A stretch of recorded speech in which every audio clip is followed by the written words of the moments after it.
But if you don't have the money to go buy the deals, you gotta hustle and crush it and work hard and patience. Got to take your time, slow down. I see all these new folks that are just like so shot out of a cannon. I got to have 14 doors tomorrow, and it's just not realistic.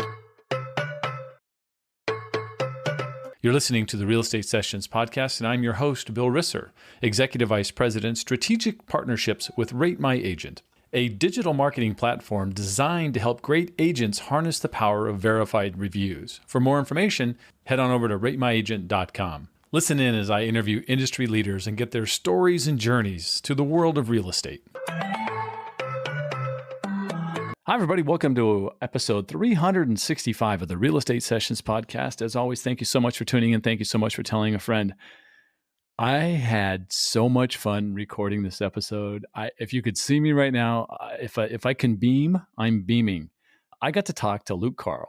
Luke is Avery Carl's husband, partner in the short-term shop, brokered by eXp Realty. Luke handles all the nuts and bolts of the business that the short-term shop has built. A fantastic background, much like Avery, rock and roll all the way. So we're going to have a wonderful time in this conversation. Let's just get this thing started. Luke, welcome to the podcast. My pleasure, man. My pleasure. Absolute honor to be here. Thank you for having me. I'm really excited about this because it's very rare for me to interview the husband and the wife, right, on the podcast, especially literally, I think this is almost 3 years after I had my first conversation with Avery, and she was just doing some great things. Both of you were doing some great things at that time with the short-term shop. We're going to spend a lot of time talking about that. But first, I like to find out about my guests. I like to go back in time. And I know that you and Avery lived in Brooklyn at one point, right, as in your lives. And I know that Avery's from Mississippi originally. I'm just guessing you're not. Did you grow up in New York? No, I didn't. As a matter of fact, to blow your mind again, I'm from Nebraska. So we're both from states that nobody's ever heard of. But yeah, we both come from really small town. My town was actually smaller. I win on that one. She grew up in a college town, Mississippi State, Starkville. And right. I grew up not far from Omaha, not too far. You know, she makes jokes when I say I'm from a town of 1,100 people, because I did grow up, about 45 minutes to an hour from Omaha. So big city, but way out in the sticks in a cornfield. But yeah, small town boy for most purposes. And we both moved to the city. Yeah, I lived in New York for, a long time, like 14, 15 years. Okay. So how old were you when you left Nebraska? I mean, did you go to high school there? You went through all that, stayed there till that time? Yeah, born and raised. My folks and my brother and most of my family still lives there, immediate family. And I moved when I was 20. I couldn't wait to get out.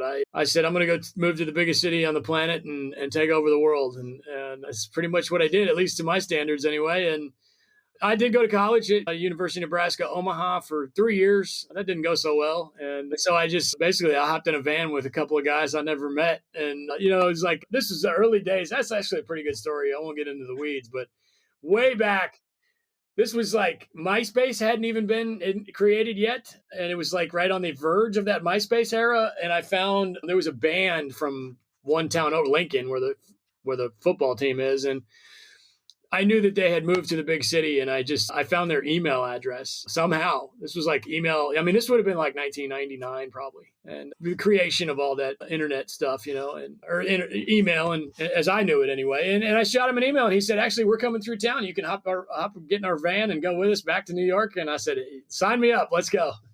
Wow. Now, look, it's no secret that you are a massive fan of rock, especially we'll call it metal. But you're way too young. Like right now, you're wearing an Iron Maiden shirt. I've seen the Motorhead. I've seen these other shirts that you're wearing.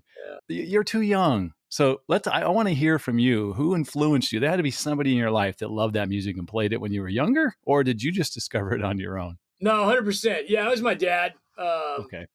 Same with Avery. She's quite a bit younger than me. My gray hairs are coming out like crazy, but I'm technically too young for like an AC/DC era. I was like 11 years old when Nirvana came out. And so right in that era was kind of my heyday, that grunge era.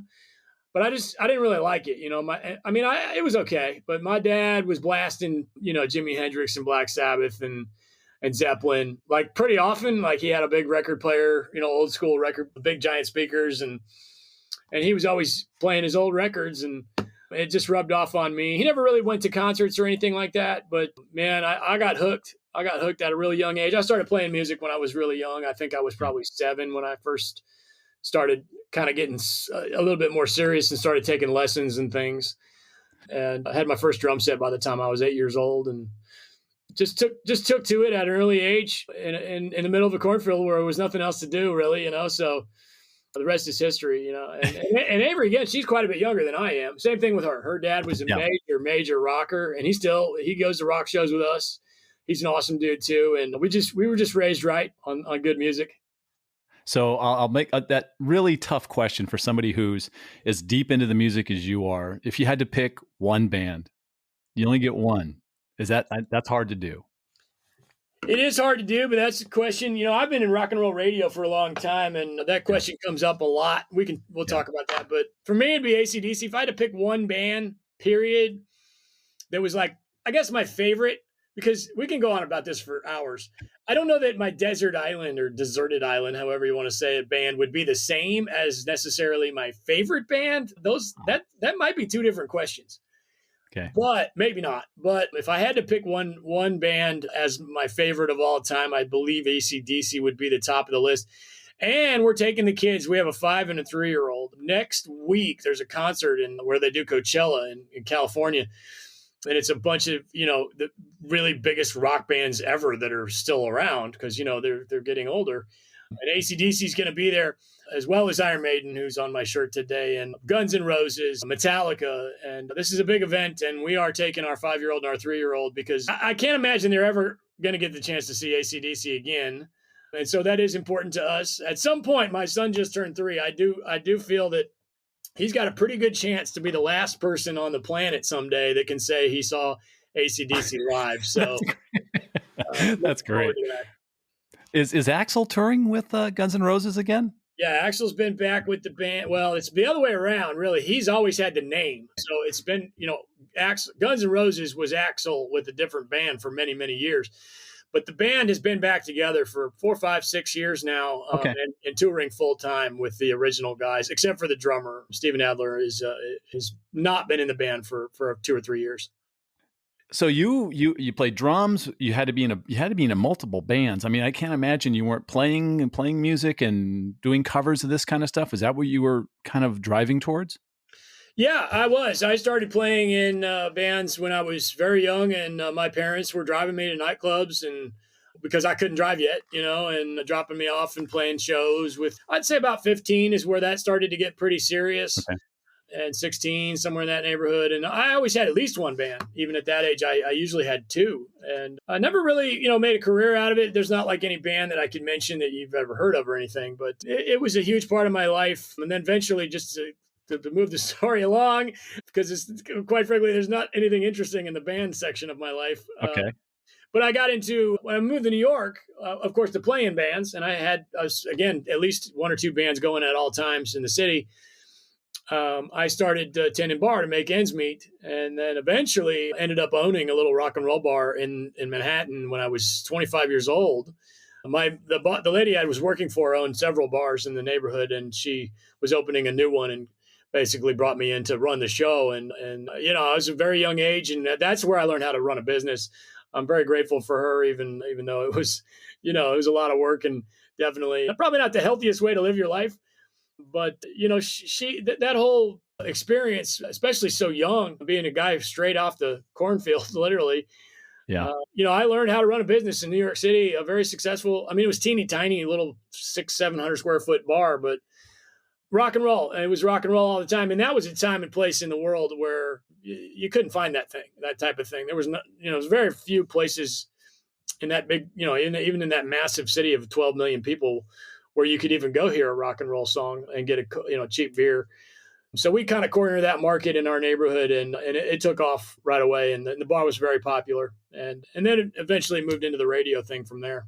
Yeah. So how long does it take for you to move on to? I think you were on Sirius XM, right? You were part of Ozzy's Boneyard, which had to be a dream come true. Absolutely, 100%. I still am, actually. I do that. I did that for after the bar. I got lucky, and I fell into a couple of overnight shows on a channel on satellite radio.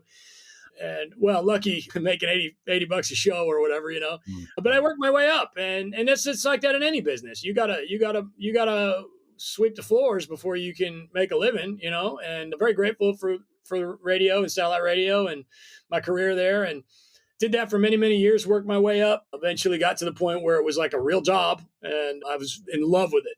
And I still do it. I gave up full-time radio probably about 3 years ago, and I still do two shows on the one show on Saturday and one show on Sunday, and play old rock and roll records and just old school radio disc jockey, the guy talking between the songs, that kind of thing. That's still awesome. Love it. Yep, it's fun. I would say 3 years ago is kind of when the short-term shop took off, in my opinion, looking at some of the results. And so you probably went full-time there. So we'll gently switch over. The first is I've got to get you and Avery connected. How did you meet? Because I know that you both have that rock background. I'm assuming that was part of it. Oh, yeah. We met at a rock and roll concert. Okay. I don't remember much of it, to be honest. And I ran into her again like a week later, and she was like, "You're that guy from the concert." And I'm like, "What?" I didn't remember. So we ran into each other randomly twice in New York City, and it was just meant to be. And this was, we were like right on the edge of when everybody switched over to Tinder and all that. We actually met in real life, and the rest is history. Madly in love, and of course now we've been together for quite some time and have two wonderful, just amazing, perfect children.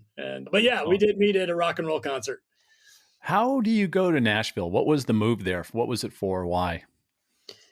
Yeah, which leads to the real estate, so she's from the South, and I'd been in New York for as long as I needed to do whatever I was doing there. And I mean, a long time. And it was time, I met the right girl, and she was from Mississippi. And I'm like, well, that's not a real place, and she took me there. And then she said, "You know what? I want to move closer to my family. Family's important to me." And I agreed with her. I said, "That's a good idea." And so we landed on Nashville.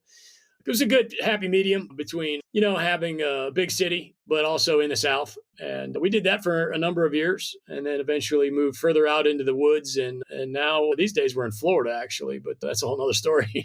So Avery shared a story. I'd like to hear your version of it, of how you first got involved in investing, right? In owning, another property, a rental property. Yeah, and my story is a little different than her story, even though it's the same story. Do you remember? It happens that way. Yeah. Do you remember which number she was on your podcast? I can look it up. I'll look it up while you're going. Yeah.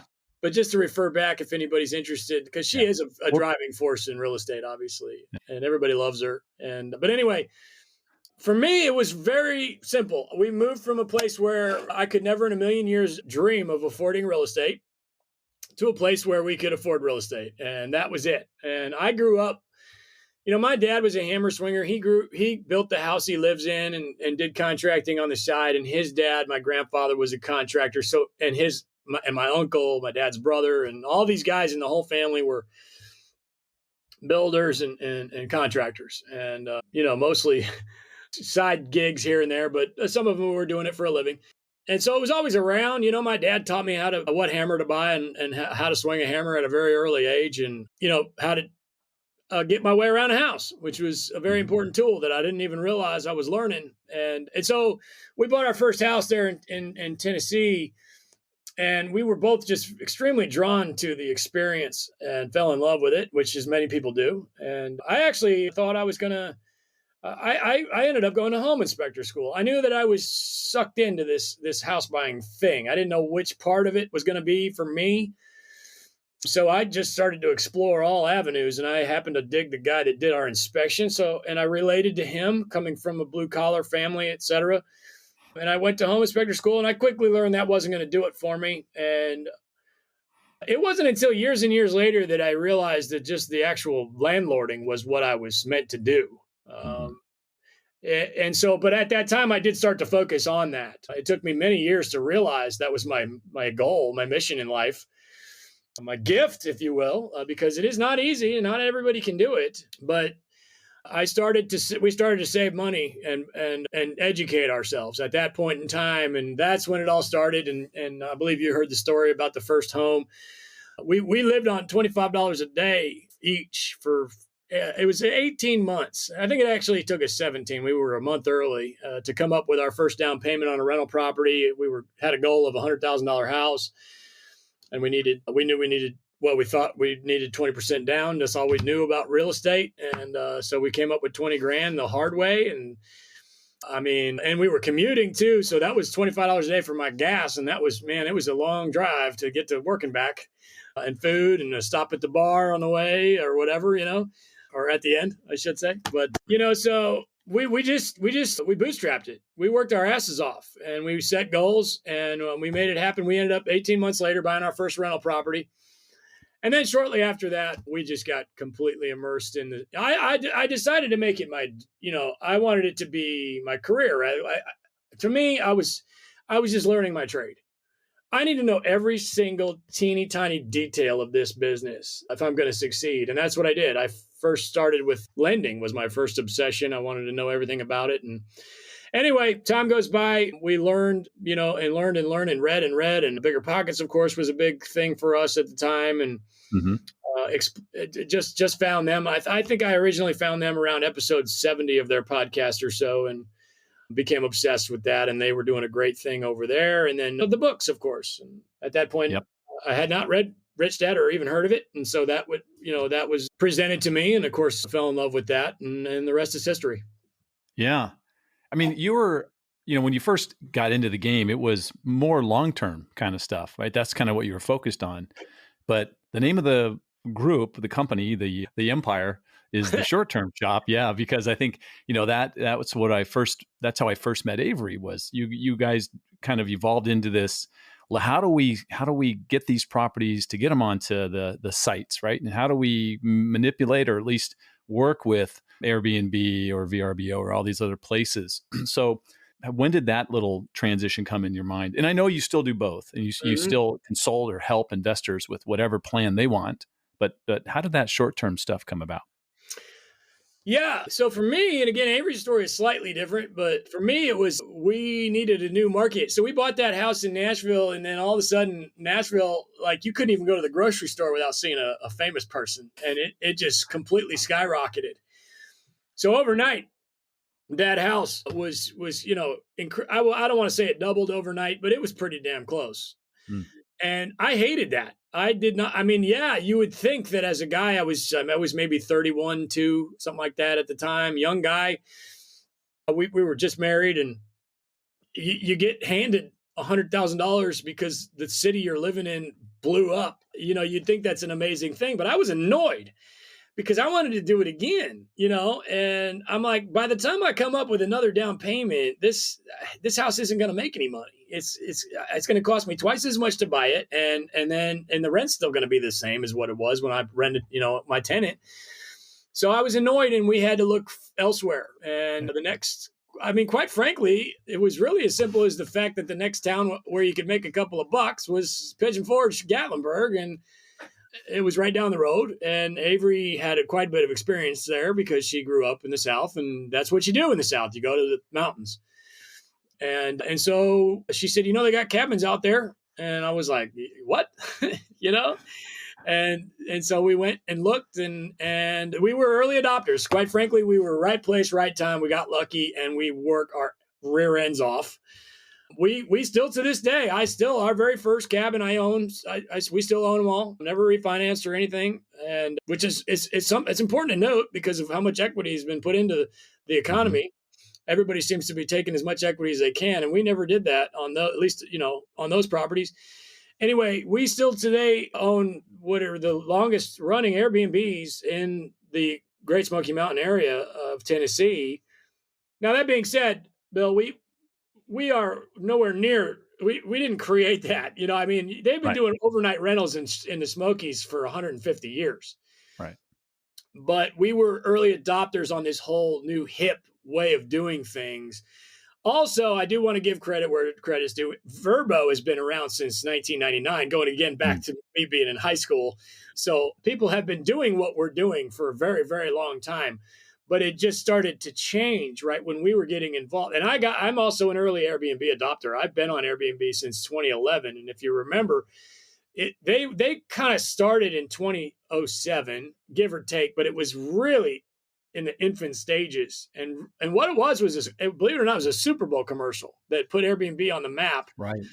in 2011. And that's, if you go read my profile, I've been on there since 11. And so we were right place, right time. Nobody was doing this new hip, cool way of doing things in those old Tennessee mountains. And quite frankly, we got lucky. But again, I don't, to me, we were meant to do this. We were part of a mission, I mean, it was honestly, it was really a bigger thing than what we were capable of. And it was just, we were just the figureheads and in some capacity, of course, many other people doing what we're doing, but we got in, we did it, we had success, and then we shared it with other people. Go giver, give is our philosophy. And Yep. it's paid off for us. Yeah. 3 years ago, I think you were in 3 states. And I remember Avery talking about how you open up a state. It's not like you do it remotely. You like travel there and you make sure, you're in the right places, right? But it's now 2023. And if you look at the map on Short Term Shop, you're in a whole lot more states. How many states are you guys in now? 20. Well, 20 markets. Some Okay. markets are in, I don't know the number of states if you want to know the truth, but 20 Something markets. less than 20. Yes, probably 20 or less. A lot. And it's all vacation towns, so we have a model, right? And again, I should mention that, of course, Avery, in this whole process, again, extremely hardworking human being. She's not a human. I mean, I live with her, so I get to see it. She's not normal. She plugs herself in at night. She's a freak, so, and I'm very proud of her. She works her ass off, and she over time became literally one of the biggest real estate agents on the planet. And the Short Term Shop was born, and we have this amazing team of really amazing agents that she's trained and hired and curated the entire process. And of course, I was there along for the ride. I'm not an agent. I should mention that. I've never been an agent, and I've never sold a house that I didn't own. And even then I used an agent, but yeah, so the Short Term Shop was born, and it's been our honor and our privilege to give back all this stuff that we've learned by basically killing ourselves, quite frankly, over the years. Because, I mean, listen, either you've got a lot of money and that's why you got in real estate, or you're going to kill yourself and bust your ass in real estate. You got 2 choices, Right. And we didn't have a lot of money. Now Bill, real estate is a $4 trillion business industry. And so the money's there, but if you don't have the money to go buy the deals, you gotta hustle and crush it and work hard and patience. Got to take your time, slow down. I see all these new folks that are just like so shot out of a cannon. I got to have 14 doors tomorrow. And it's just not realistic, So, and that's how we did things. And we learned and still continued. I still every day wake up at 4 a.m. and I listen to 2 podcasts and read 3 books. And I'm very grateful to have the opportunity to work so hard, because that's what it takes. That's what it takes. Yeah. If only there was someone at the Short Term Shop that was producing content that could help that new person trying to figure out how to get into the game, right? And that's you. Your title, I love the title, CEO, Chief Educator Officer, we'll call it. And you're doing a ton of videos. You're obviously not a shy person. So let's talk about that process for you. I think it has to be right up your alley. You're very comfortable in that position. And I'm sure you get tons of questions in that role. And I always like to find out, like, what's the most common question, or what's the dumbest question? No, we shouldn't say dumb. The weirdest question, that you're asked as you're trying to educate. My guess is not just, maybe it's also educating agents as well as the public. Is that true? Yeah, a little bit. Yeah, on investing, I obviously have nothing to offer an agent in the way of closing a deal. That's not something I am capable of doing, and I don't have the credentials. But on investments, absolutely. And that's where I came in. My wife was getting huge in the as a real estate agent and making a name for herself, and she needed help with all these questions, and I had the answer. So she would. I mean, I remember in the very early days, they would just call me. The clients would call me. Her clients, and they would ask me a million questions about, what do I do when this happens? What do I do when that happens? And of course, it evolved into actual presentations and more professional over the years. And now I teach a class called Management Monday, which is our big thing at the shop, where it's a 3-hour intensive, basically everything you need to know about how to manage a property from a distance. But that, just to answer your question, that's not that the 2 biggest repeat questions I get are, how do I get into my next deal? How do I get my next property? And then how do I do this from a distance? I can't do this from a Mhm. distance. To answer the first question, Bill, as you know, I hate to be brutally honest, but if you want to get into your next property, you're going to need some cash. You know, Yeah. it's kind of as simple as that. And Avery and I put in the time. I mean, we were doing everything back in the day. I sold a car, I sold a motorcycle, she sold a guitar. Here's one for you. I don't recommend this one. We got in a terrible car accident, horrible car accident, and got a settlement, and that went towards a down payment. Do not do that one. That's It was good. But horrible. don't do. No, it was Yeah. horrible. And Right. and we didn't get, it wasn't much, it wasn't enough to buy a house, but it went in the fire. Everything went in the fire because we were so shot out of a cannon. And honestly, man, bring it back full circle, I think it goes back to the rock and roll thing. Avery and I are both rock and rollers, and that there's a big culture there where you don't really Yeah. you don't take any crap. And so we found that real estate was our path because we could be our own boss basically, even though we knew we were going to have to work harder. I've worked 20, 30, 40 times harder than any job I've ever had at this real estate thing.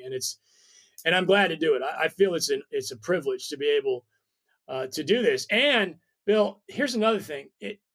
I've always lived by, if you can't go up, get out. That's a huge thing for me. It's back in the bar. I knew that I was at the top. I was like, this is as big as I can get in the dive rock and roll bar business. I'm in the biggest city in the world. My bar's packed every night. Yes, I could open more of them, but So in real estate, there's no such thing. There's no ceiling. You can just No. keep going and building infinitely if you want to. Now, the thing Yeah. about this, the beauty about that, again, even more beautiful, is that at some point you might slow down and be like, you know what? I think I'm good. And I'm still trying to find that happy level, that medium, that level right there. I think I'm pretty close to it, but if I found the right deal, I'd jump all over it. But anyway, I don't even remember where we were at, but we No. went, we went a lot of different directions. I'll bring you back. I'll bring you back, Mr. Rock and Roll. Just for I know it would take probably two podcast episodes to cover this, but managing from afar, Oh, some yes. basic tips, that'd be great. Man, get out of your own way. That's my best piece of advice. It's not that big a deal. Again, David Green, of course, wrote the book on investment, long distance real estate investing. Doesn't have anything to do with short term, but the principles are still there. And here, let me throw this one at you, Bill. And as you can tell, I've probably said this once or twice before. If you're going to get into short term, one of the best reasons to do that is because you can actually use it. There's no other asset class out there on the planet. You can't use this. You can't sleep inside of a stock. You can't create memories at a long-term rental. I mean, you can rehabbing it and working on it and stuff, but you can't take your kids there and go fishing, and you can do that with a vacation home. And that's, Avery loves to travel. And that's really why, I was always definitely more towards the long-term side of things. And we've got 300 long-term rentals and only just the 8 vacation homes. Now, also keep in mind, one vacation home is like 10 or 20 long-terms, single families, depending on, how your purchase price is. Obviously, it's going to be somewhere in that ballpark, really, if you're doing a vacation home right. Yeah. Average vacation home in America is going to be something like, in a vacation town, you're probably looking at 6 to 800. Now, it can be done for 2 or 3, no problem. It depends on your market. But anyway, what my point is that you can use it. You can take your family there. You can utilize it in the off season. There's no lease. There's nobody in there like, I live here. You can't come here, Right. And that's a wonderful thing. That is a wonderful thing. So that being said, nobody is going to go on vacation in the town they live in. So almost everybody's going to be doing, if you're doing it the way we do it, you're probably going to be doing it from a distance because why the hell would you buy a vacation home right down the street? It's just part of the gig. If you're going to get into vacation rental real estate, there's a 95% chance that you're going to be doing it from a distance. And it's really not, Airbnb and Vrbo have put millions and millions and billions of dollars into the marketing for us, and they don't get enough credit, in my opinion. They get crapped on a lot, and sometimes they deserve it. But man, think of all the money they've spent to make it easier for us to do what we're doing, and I'm grateful for that. So was it a system you built over time, trial and error? Because I imagine you got to have like some key people that live in that vacation town next to your vacation rental. Otherwise, you're just not going to make it work. Well, I'd love to take credit for that, but if you want to know the truth, these people are already there. Ah, The towns where we're talking about, where Avery operates, and there are others. There's plenty of towns that we're not in that this would work. What you're looking for, Bill, is a town where a lot of people go on vacation, but not a lot of people live. mm, So most of the people in those towns are working in this industry. And over the years, it has been more and more common. When we first started, it was difficult to find a cleaner because they were all working for the property management companies, and it was a kind of a cushy gig. Maybe they even had their own car, their a work vehicle or whatever. mhm. And they kind of looked at us funny, like you're gonna put this on what and do what with it? It was a new thing. And now it's totally everybody knows what Airbnb is. Everybody knows Yeah. what Vrbo is, and so it's a household thing now. We live in it's about 7,000 people in the town we live in, but again, millions and millions of people coming in. For instance, I was at church on a Sunday morning, and the lady in front of me happened to notice she was scrolling through Vrbo on her phone, the messages, and she had like 40 houses. She was a property manager, you Yeah. know, and it's just totally normal, and you go to any other town outside of one of these little vacation towns, and that would be like, wait a minute, what are you doing? How do you know about Vrbo? But down here, she would literally had like, it was probably 100 properties she was scrolling through during service, you know and it's just the way it is. It's totally normal, Yeah. and Yeah. of course she knows how to find a good housekeeper. Now, Bill, as you know, it's never easy to find a good employee of any kind. So you got to do your work there and put in the time and effort and basically you got to be, let me put it this way. You hear sometimes every now and then in this business where I can't find a good cleaner. Oh man, I can't do this because there's no good cleaners. That's somebody nobody wants to work for that person because they Mm. aren't good at landlording. If you're a good landlord, people want to work for you. Talking to the investor side of Luke, right? This is your passion. This is what you love doing. And what do you see going forward, right? Because rates are still kind of a problem. Inventory can be a problem in a lot of places in the country, probably especially in the places where you want to have those rentals. So what's your take? What do you see? What's your crystal ball say? Overall economy or my personal future? Well, Not that how they're not about both? related. Yeah, they are fairly related, I suppose. Okay. Yeah. It's rough out there. It is. It's tough. What we've got is a standstill, right? You've got sellers. Well, and there's two different kinds of sellers right now. You got the sellers that bought in 2021 and 2022 that, quite frankly, they're only selling because they're scared. And if they were smart, they would not sell. Don't do that. If you bought in 21 or 20, you need to hold that thing. You've got to hold it. I don't care what it is, trailer park, mobile home park, storage units. If you bought at the peak, don't sell. But we do have those sellers right now because they're scared, and it's sad and it's unfortunate. And I hope that they change their mind, quite frankly. And then you've got these others, and that's kind of a small, really in the grand scheme of things, compared to all property owners worldwide. You're talking a very small number of people that buy in a 1 year period. Now, we did have a metric ton of people buy real estate in 20 and 21. Right. So, it's higher than a normal year, but it's still just 1 or 2 years. And so then you got the people that were before the gold rush, when the money printing. And those people are like, okay, let's put it at this super high price that it could have gotten a year and a half ago. Let's go ahead and see if we can get that. But I'm not really, they're not really sellers. And sometimes they're getting it, sometimes they're not. I've made 4 offers in the last week. These were on single family long terms, and they didn't go anywhere. I think they probably got scooped up by primary homeowners. 3 years ago, these properties would not have been. Primary home buyers would not have been my competition. They wouldn't want these houses. And now today, right now anyway, they are wanting it. But where is it going? I have no idea, man. I do my best firstly, I'm always positive, right? I'm eternal optimist. You're not going to get me to say anything negative. And I think that's a good thing. Some people are saying, well, of course the short-term shop sells houses. Of course you're being, positive. And I'm like, well, if you want me to sit around and crap on real estate, that's not going to happen because it has given so much to me. For me, it's more about making sure my houses are awesome. I've been doing a lot of that lately. I do that in general. I want to be a really good landlord. I want my people to have an amazing place to create memories. and an awesome place to for my long terms to raise their kids and come home from a nice, place to come home from soccer practice and cook dinner, granite countertops and nice home, and they deserve it. For me, again, I like to give, and I take those same principles in my real estate. My properties are going to be nicer than the guy next door, than the average Joe landlord, and I do feel that that's come back to me in the form of more wealth. Quite frankly, I have no idea if I answered your question, Bill. I had fun anyway. Luke, this has been awesome, and I'm going to ask you the same final question I've asked every guest. And there's probably 30 or 40 guests I have that weren't realtors. So you don't have to be a realtor to answer this. It's what one piece of advice would you give a new agent just getting started?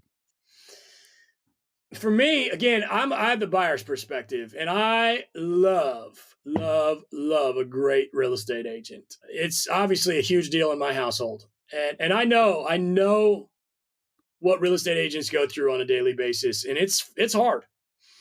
You're in a client-facing business, and you're going to get crapped on. And that's probably why I can't do it. I can't handle it. Like Avery, man, she just handles it like it's just smooth as butter. She's absolutely born to close deals. She's so good at it. I have a lot of respect for the agents I work with, and I have spent time on those relationships. I have one agent that I talk to every single day. I have several agents because I also buy multifamily. A number of years ago, you evolve and grow, and eventually we started buying apartments. And so I have a number of agents in that space as well. And I have one agent in the single family long-term space. And then of course I have the short-term shop. If usually Bill, if I need to buy another vacation home, it's because Avery threw it in my inbox. She's like, here, go buy this. Yeah. We want this one.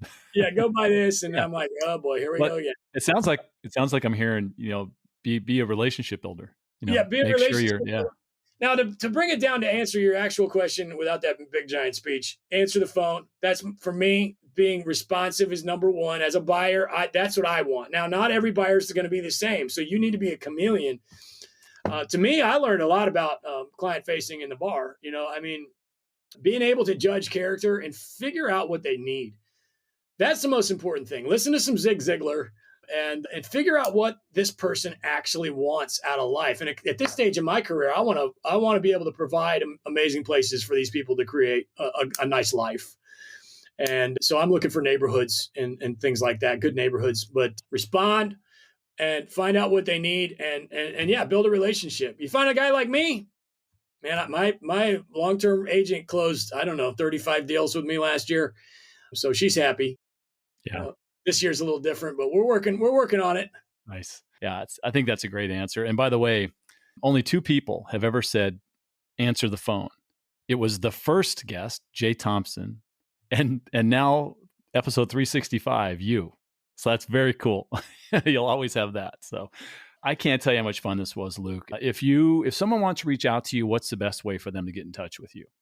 Yeah, short-term shop. We built, an amazing team of awesome agents, and it's a family vibe, and me and Avery have, we've really worked our rear ends off, and we want to earn your business, quite frankly. Avery is the best in the business. And if you're interested, we want to be a household name. If you want to buy a vacation house, you come to Avery. It's as simple as that. Yeah. And then Luke will teach you how to do the nuts and bolts. So the shorttermshop.com. Again, I have a podcast as well, Short-Term Rental Management. You're never going to believe it's about managing short-term rentals. And I do that every Tuesday. And it's very, very niche down. It's about as niche down as you can get, my podcast, but we have a lot of fun over there. Yeah, that's super important in the podcast world. Niche is good. Episode 241 was Avery's. You're 365. She was 241 back in June of 2020. So I'll put links to that. I'll put links to your podcast. I'll put links to everything we talked about in the show notes. So if you're listening, just go ahead and click down there and you can grab all that. Luke, had a great time. This was amazing. I hop you're going to be at eXpCon, maybe possibly in Vegas. Are you guys thinking about that? Wifey is speaking. She's getting 3 awards, Avery, and she's speaking. I am not coming. But my daughter is. My daughter is coming to see mom get some awards, Nice. And then I'm taking my son. We're meeting. The whole family is going to reconvene at that metal concert that I was talking about with AC/DC and Judas Priest and Indio, California. So we're going to fly over the top of them and meet them in California. Well, I'll try to find her. I'll be there with Rate My Agent. So we're excited about our partnership with eXp. So we'll try to say hi if we get a chance to. But thanks again. This was a really wonderful episode. Appreciate it. Oh, absolutely. My pleasure, man. You're a rock star, and I appreciate your time. Thank you for listening to the Real Estate Sessions. Please head over to ratethispodcast.com/RE sessions to leave a review or a rating, and subscribe to the Real Estate Sessions podcast at your favorite podcast listening app.